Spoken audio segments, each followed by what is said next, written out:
Best of the lion's share of a gravy train.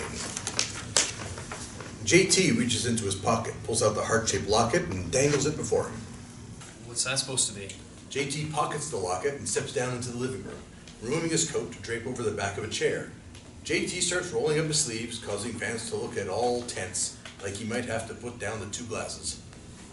That was more about you interfering when those girls were very much in love with me. And such is the price paid for being a lover boy, you handsome son of a bitch. Vance couldn't help but laugh at his own compliment.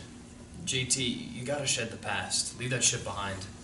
What I need is to shed all these labels. Golden boy, lover boy. Oh yeah, and must I not forget toy boy. Tell me, is that what you did?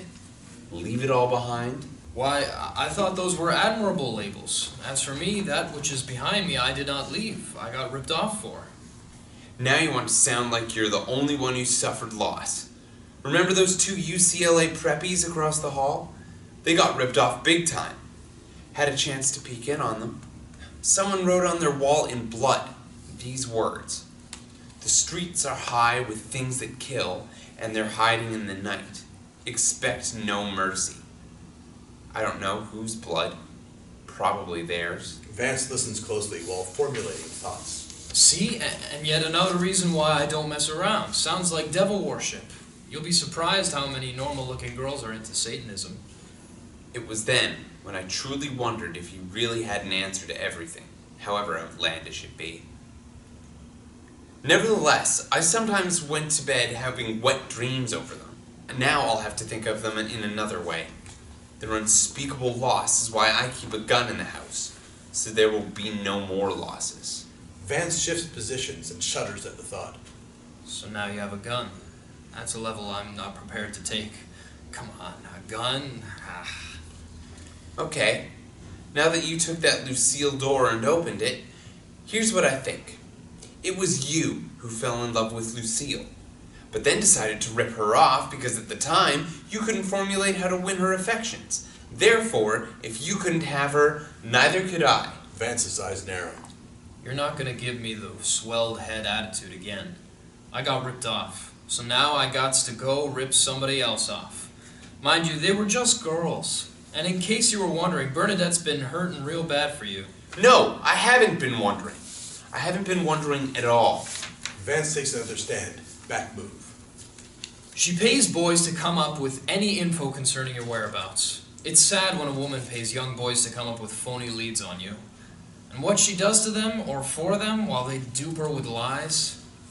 I remember there's no rule that says I got to care. What about you and Charlotte? Charlotte's nothing compared to what I got going in Vegas. Charlotte's nothing? I should have known the fairer sex are involved with all that lover boy shit. You want me for my looks. That's right. So have a drink on me. Vance thrusts it out at him. No, don't bother. I hardly drink at all anymore. Light-hearted, Vance turns back around and places the drink on the bar counter. After finally getting your own personal bar, man, sometimes I wish I had your sense of humor. People change. But not us, dog. We don't change. Is that what you've been up to all this time, hiding out in the hills, trying to change? Vance has picked up his cane and begins to twirl it while waiting for an answer. I actually started going through withdrawals from missing all the perks women went out of their way to give me. I hear you, brother. Those kind of withdrawals are such disastrous behavior on the part of any real man. But looky here. I may put on different shoes, but it's the same old Vance standing in them. While a view has caught his eye, Vance motions with the cane for JT to follow him out to the balcony. Vance caught JT hesitating for a moment. Exterior, balcony, night. They both stroll to the edge. Hey, you can see the old pad from here. Like an infamous landmark, he points with his cane to a high-rise building, among a tiny cluster of others off in the distance. That's what I was thinking when I first stepped out here. Imagine that. As JT brusquely looks over the edge of those 20 feet. Actually, my first impressions of the balcony experience was that of still running from the old pad, trying to escape the carnage of an eagle lover. Suddenly, Vance shakes his cane at the building. I say screw that lover boy image of Vance Whiteside.